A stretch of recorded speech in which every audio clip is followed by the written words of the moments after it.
Hello everyone, welcome back to another session of RNA biology. So we were learning the roles played by non-coding RNAs in various gene expression events, developmental events, and also diseases such as cancer, how they are contributing to various pathways, how they are contributing to tweaking of various proteins and their functions, and eventually it helps in manifesting a given cellular physiology. Sometimes it is beneficial, sometimes it is harmful, such as cancerous condition. So we were here in the previous lecture that the non-coding RNA TERA, the LNC RNA transcribed from the telomeric ends, so which can bind to the telomerase enzyme, inhibiting its activity, and it is downregulated. This non-coding RNA is downregulated in the cancerous cells, because of which the telomerase activity is high, enabling the cancer cells to evade apoptosis or cellular senescence and subsequent programmed cell death. So cancer cells need to have that because they divide rapidly, and there is a good chance that they will exhaust or reduce the length of telomeres much rapidly than a somatic cell, so that make the cancer cell vulnerable to apoptosis. But because of this reactivated telomerase activity, that means the negative regulator of telomerase, that is the TERA, is downregulated in cancer cells, and which will activate the telomerase enzyme, which makes the cancer cells more fit, more adapted, and help them in evading the apoptosis. So what we should understand, that the non-coding RNA helpful in certain biological mechanism will be manipulated in a cancerous condition, and that will make the cancer cells eternal. They can live forever. So now let us see another example, that is P10P1. So that is P10P1 stands for P10 pseudogene 1. So the aberrant activation of PI3 AKT pathway in melanoma, melanoma is a type of skin cancer, is known to be caused by a genomic deletion, promoter methylation, and loss of function mutations of tumor suppressor genes. We know tumor suppressors, we kind of discussed about P53, what are the roles played by P53 in one of the earlier classes, and there are several tumor suppressors are there in our body, and one of the major tumor suppressor is P10, phosphatase and tensine homolog. So P10's role is to maintain the balance between PIP3 and PIP2, phosphatidylinositol phosphate, diphosphate and triphosphate. So it maintains the balance between these two. So this basically a phosphatase, and this balance is important to maintain a healthy level of AKT. So P10, when it is absent or the P10's activity is absent, the AKT level will go up, and that can facilitate the cell proliferation. So AKT-mTOR pathway is an important pathway. So P10, as I told you, is a dual specificity phosphatase. It has got phosphatase and tensine homolog as a full name. So the P10 is a tumor suppressor also, similar to P53, but the functioning is different, not like P53.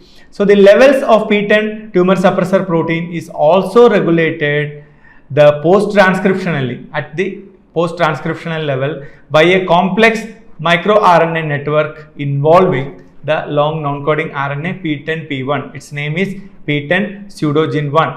P10P1 behaves as a pseudogene of P10, or we can also call it as a P10 decoy. So pseudogene basically works in multiple ways. When you have a pseudogene for a gene, that means when you call it pseudogene itself says, like if you say iPhone mimic. So when you say iPhone mimic, itself indicates there is something called iPhone Xist. You cannot say this is an XYZ phone mimic, because there is no phone is there with a brand XYZ, right? So when you say iPhone mimic, we should understand, oh, there is something called iPhone Xist, which is having a defined function. So when you say P10 pseudogene, that means P10's function or PTEN's value, somehow the pseudogene can influence. Pseudogene can come from various reasons, like sometimes pseudogenes will have some mutation, it mimics the actual gene but it's not the actual gene. Sometimes pseudogene will have a lot in common to that of the actual gene, but it will not interact with the same counterparts or same proteins what it is supposed to interact as done by the original gene. So this we usually call the pseudogene as a decoy. Decoy means it can fool the system. That means it will look like the original gene, but it's not the original gene. So many times it will act like a scavenging molecule. That means the molecules that interact with the PTEN will get competed out, something like that.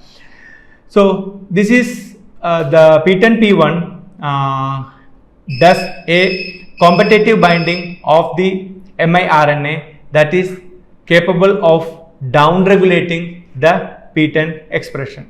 So what will happen, that the cell will maintain the levels of tumor suppressor protein sufficient to restrict cell proliferation. So what we can understand is that PTEN P1 behaves somewhat like PTEN, but it is not doing exact functions what a PTEN is capable of doing. So even in the absence of PTEN, cells are supposed to be proliferating because it is a negative regulator of the AKT pathway. So if you are not having the PTEN functioning properly, then what will happen? The cell will proliferate. So if PTEN P1 is present, what it will do? It is protein. It will PTEN P1 make sure that it will restrict the proliferation within the limits, but it cannot restrict as much as PTEN is capable of doing. So in many human cancers such as melanoma, they exhibit a loss of PTEN P1. That means in cancerous condition, they have to divide actively, quite solidly, quite strongly. So what actually happens is that the PTEN P1, when it is absent in melanoma, that will lead to a very aggressive cell proliferation and very aggressive cancer. So they exhibit a loss of PTEN P1 long non-coding RNA, resulting in a decrease in PTEN expression and a loss of levels of PTEN tumor suppressor protein is sufficient to allow unrestricted cell proliferation. So what we should understand is that the PTEN decoy, that is the PTEN decoy is the PTEN P1 is absent from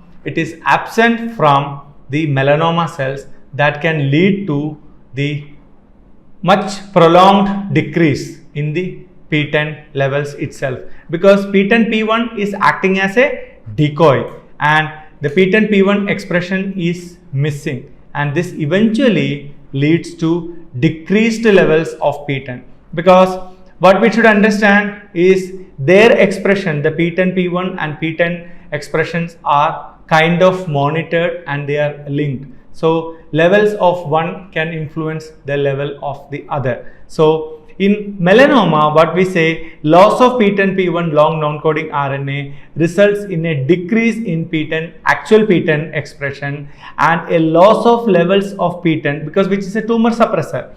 So the absence of PTEN will cause an elevated level of AKT, and this in turn will facilitate the proliferation. So now let us see how does it work. The long non-coding RNA is down-regulated, and normally it should be in a steady state level, and the third situation is a overexpressed situation. The long non-coding RNA is overexpressed.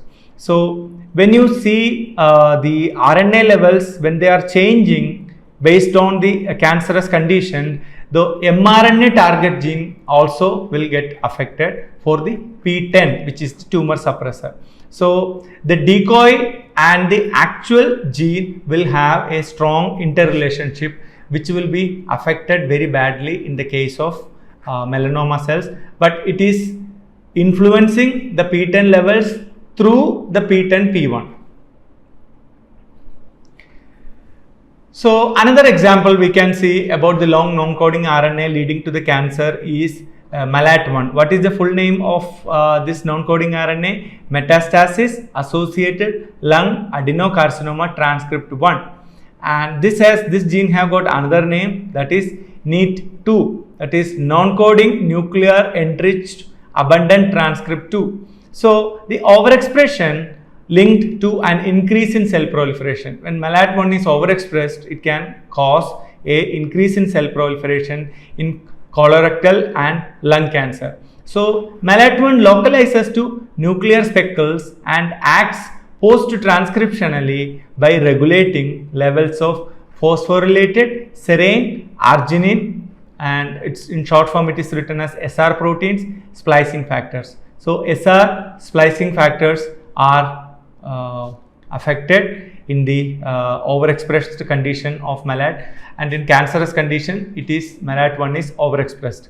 So MALAT1 interacts with another protein called CBX4, and which is a E3 SUMO, a small ubiquitin like modifier, that is called SUMO protein ligase. So CBX4 is a SUMO like protein ligase, and it's also known as chromobox protein homolog 4, which is a component of PRC1 like complex, not actual PRC1, PRC1 like complex that is required to maintain the transcriptionally repressive state in many genes by mediating the monoubiquitination of histone H2A lysine 119, H2AK 119.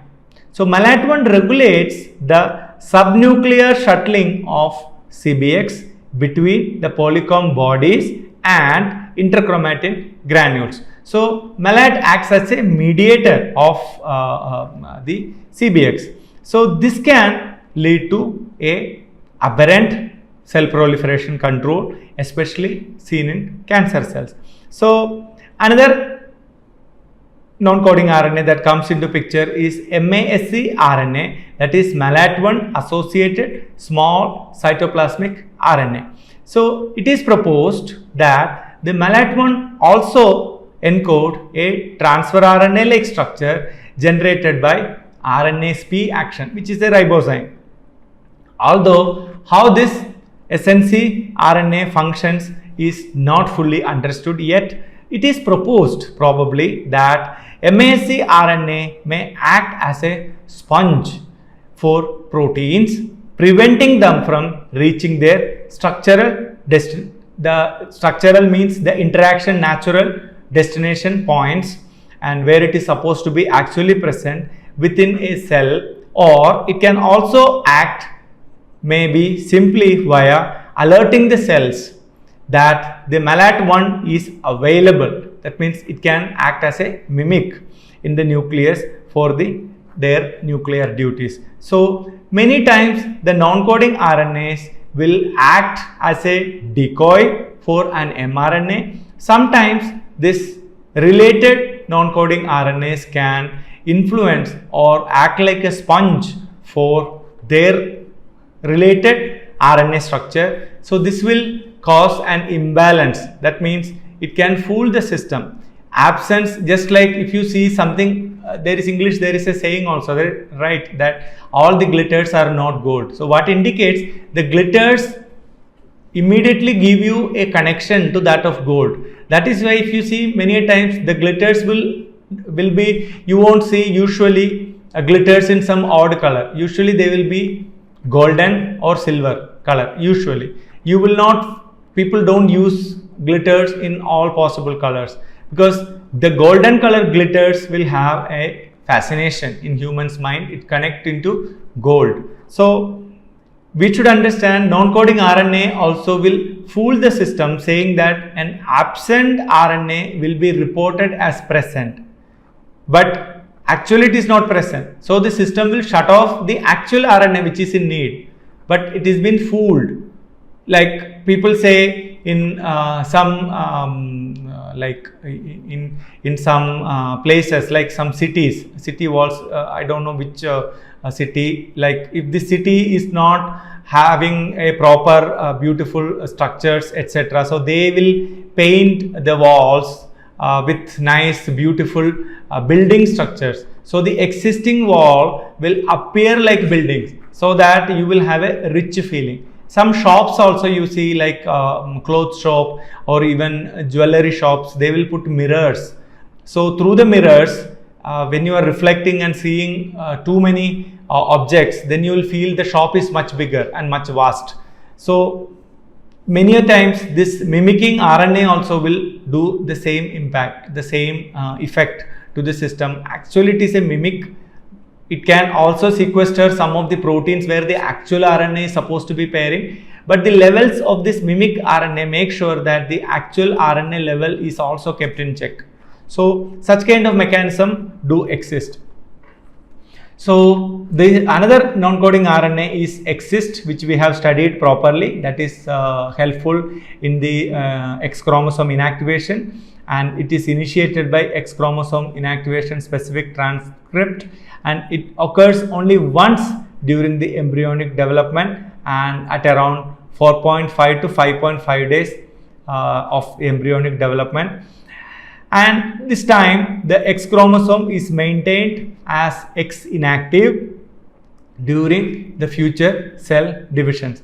Since X chromosome inactive maintenance does not depend on Xist, it was always assumed that Xist should serve no purpose subsequent to initiation of X chromosome inactivation.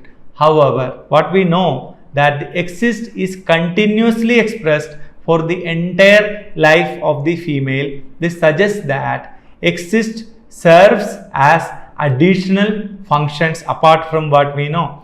After the X chromosome inactivation is established, the Xist continue to be expressed with a purpose. So a recent study in mice has shown that the X reactivation resulting from the Xist deletion leads to development of a highly aggressive lethal blood cancer. So what we understand, the Xist non-coding RNA have other functions also. So this is called mixed MPN MDS. In this also creates a multi-drug resistant type of cancer in females with 100% penetrance. The penetrance and expressivity is a genetic term. Probably you have already heard. The penetrance basically sees whether or not you have the availability of a given gene. Expressivity means what is the level of expression of that gene based on what you have got. That also can vary. So if it is just like you have a pen and paper. If you have 10 people and if you give pen and paper to them, they may or may not utilize it. One thing, that is penetrance. And expressivity means some will write a letter and some will make a beautiful art form and some will just scratch on the paper and ruin it. So this is expressivity. So this what you say here is that Xist here continuously expressed for the rest of the life of the female, and we know from a study that the X reactivation can result from Xist deletion, because reactivation is happening in the absence of Xist indicates that Xist was needed throughout the life, and this leads to the development of, so X, if it is reactivated due to the absence of Xist, it can lead to a highly aggressive cancer, and which is 100% penetrance means no one is exception. Everyone has the same phenotype. So the upregulation of X-linked genes resulting from the deletion of Xist leads to changes, because if the X chromosome is activated, then gene expression also happens from this active X chromosome, and they are important. They have they cause this aberrant activation cause changes in the homeostatic pathways leading to cancer. Many times, many homeostasis pathway does adequate cell proliferation, adequate cell metabolism, adequate free radical production, etc. But when you have more than adequate, more than required, then they will overdo it. It is just like you will chew your mouth if food is there. So you are biting your both the jaws with the food in between. But if you constantly bite without the food in between, what can result? Your enamel will erode. Eventually your teeth will erode. Your teeth is not supposed to grind against an equally strong material. You don't take stone in your mouth and grind it. If so happens, your teeth will be short-lived. So you cannot have a long-lived teeth. Same logic applies even if they are housekeeping pathways. If they are overly expressed, if it is overly doing, that can lead to situation like cancer. So this is consistent with the non-association of supernumerary X chromosome and several human cancers. So we should understand that the non-coding RNA, no matter whether it is important for maintaining the homeostasis or it is a essential molecule that allows the cell to survive from a juncture, or this non-coding RNA is a decoy for another non-coding RNA, irrespective of the actual role played by this non-coding RNA, what actually happens is that it can influence the normal functioning of a cell. Sometimes it can lead to cancer and sometimes it can lead to aberrant apoptosis. Either extremes are possible, and we have seen several examples of non-coding RNA that is governing the homeostasis and sometimes leading to formation of tumor. So we will move on to a new topic, that is maintaining of the telomere, and enzyme responsible for that is telomerase. So telomeres and telomerase are an enigmatic and yet well studied, yet too much important for it is for the normal survival of a cell.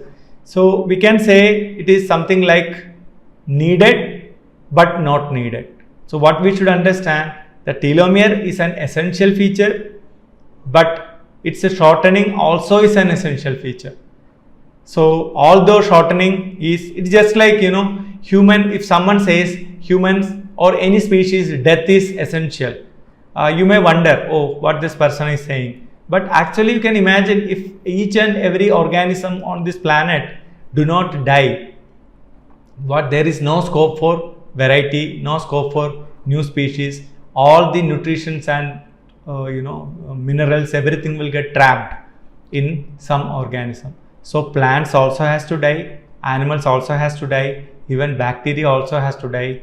Every organism appear, reach its peak and disappear. So this is important. So technically death is a way of recycling the nutrients, minerals and various other materials you accumulated from this nature.